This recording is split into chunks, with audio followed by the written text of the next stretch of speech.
Assalamualaikum warahmatullahi wabarakatuh. Saya Cindy Febrina dengan NIM 262086 dari Fakultas Tarbiyah dan Ilmu Keguruan dari Lokal 1 BKC. Baiklah, saya di sini akan membuat video bahasa Indonesia, UAS bahasa Indonesia dengan Bu Deswalantri. Baiklah, saya akan menjawab soal yang pertama, yaitu tentang uraikanlah 3 upaya yang Anda lakukan untuk memahami makna atau tafsir ayat ini. Yang pertama, dengan memahami Al-Quran tersebut. Yang kedua, memahami artinya. Yang ketiga, memahami dengan sunnah Nabi SAW. Yang kedua, sebutkan 5 penggunaan tanda baca dan jelaskan fungsi kalimat tanda baca tersebut dalam ayat ini. Yang pertama, tanda titik yang berfungsi sebagai kalimat yang bukan tanda tanya atau yang disebut dengan akhir kata. Yang kedua, tanda koma sebagai unsur-unsur pencarian atau pembilangan. Yang ketiga, tanda petik yang berasal dari pembicaraan seseorang. Yang keempat, kata hubung yang berfungsi untuk menyambungkan unsur-unsur kata. Misalnya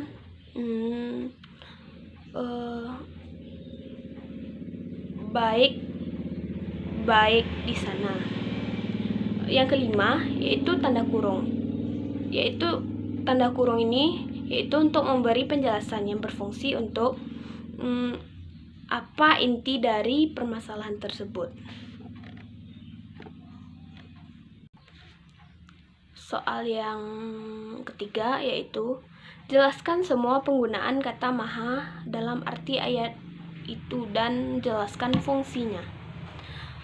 Maha lembut yaitu dia melimpahkan rahmat dan karunia-Nya kepada kita secara sembunyi atau tertutup tanpa seorang pun yang tahu. Dan Allah memberi kita karunia, tidak ada yang satupun yang mengetahuinya. Jadi kita harus baiklah, saya akan menjawab pertanyaan yang nomor 2, pertanyaan 2A. Uraikanlah yang Anda rasakan setelah membaca teks tersebut, kemudian ungkapkan dengan jujur yang akan dilakukan sebagai wujud kepedulian terhadap Muslim di bumi Syam.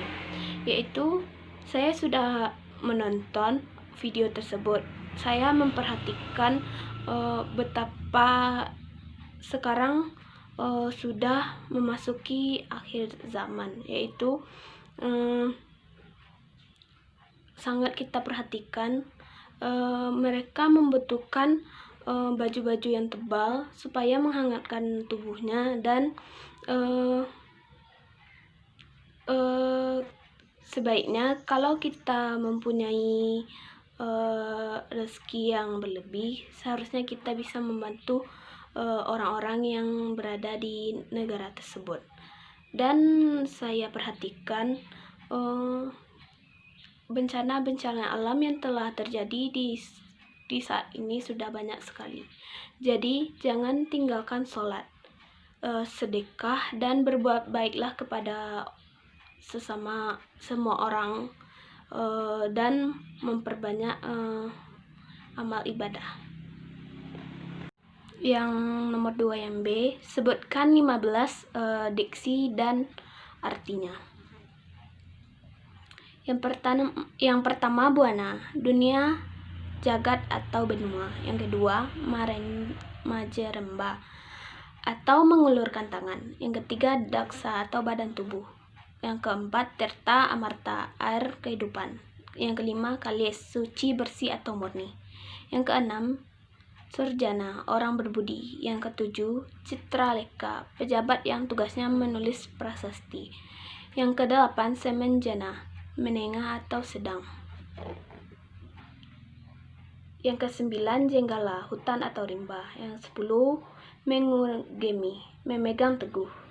Yang 11, sah, murah, batu permala. Yang 12, pilon, tidak tahu apa-apa. 13, lenjana.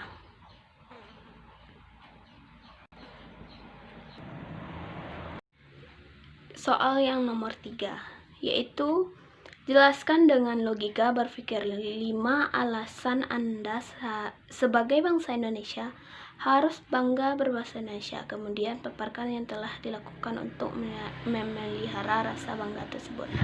Yang pertama yaitu kita harus bangga berbahasa Indonesia sebab kita adalah bangsa Indonesia. Yang kedua,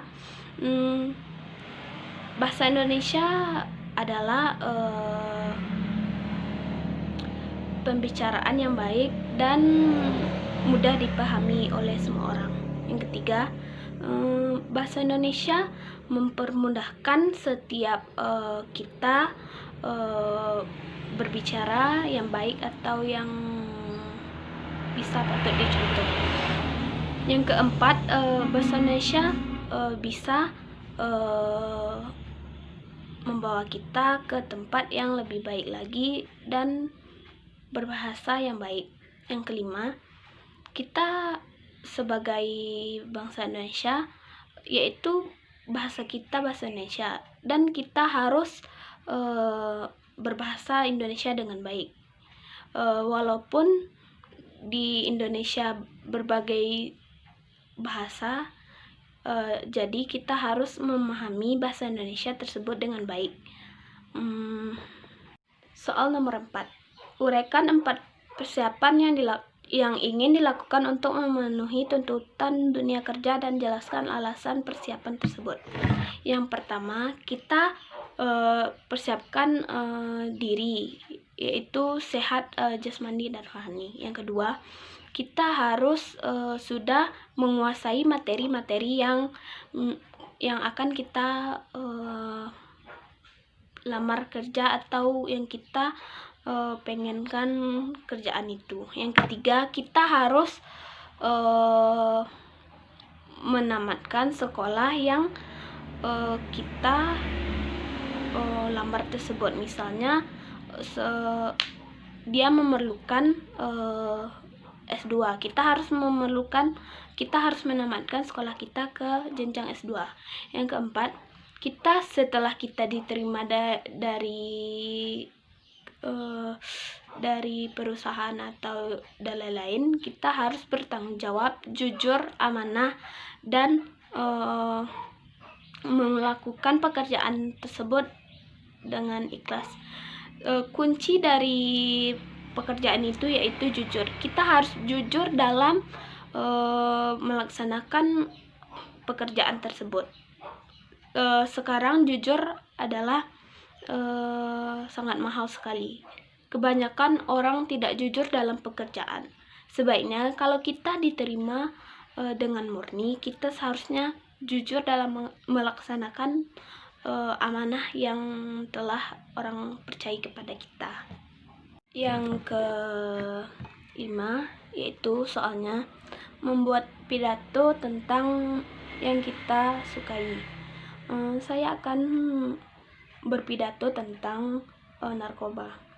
Assalamualaikum warahmatullahi wabarakatuh. Pada para hadirin yang saya hormati, pada kesempatan yang cukup teduh ini, marilah kita senantiasa menjadikan puja dan puji syukur kita kehadiran Allah Subhanahu wa taala atas segala nikmat dan rahmat berupa kesehatan, sehingga pada kesempatan ini kita bisa hadir di forum penerangan bahayanya narkoba ini.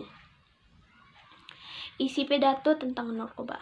Hadirin yang saya hormati, mengkonsumsi narkoba adalah salah satu perbuatan yang menyebabkan timbulnya kejahatan dan juga perbuatan setan yang sekaligus perbuatan keji yang harus kita jauhi agar kita selamat di dunia dan akhirat, serta lingkungan masyarakat pun tentram, tidak ada satupun kejahatan pun.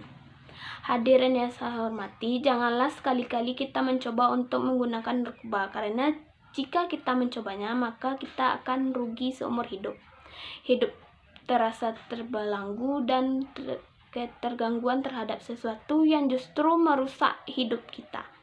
Maka dari itu, marilah para putra dan putri bangsa, mulailah sekarang menjauhi narkotika.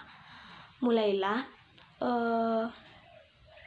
berlomba-lomba meraih cita-cita yang tinggi, agar kelak menjadi orang-orang yang tidak merugi, supaya cita-citanya bisa terwujud dengan baik, serta kita diterima di pekerjaan yang lebih baik daripada saat ini. Hadirin saya hormati, mungkin hanya ini pidato singkat dari saya. Jika ada salah kata atau perbuatan saya yang menyinggung kalian, saya minta maaf. Saya sudahi dengan wassalamualaikum warahmatullahi wabarakatuh.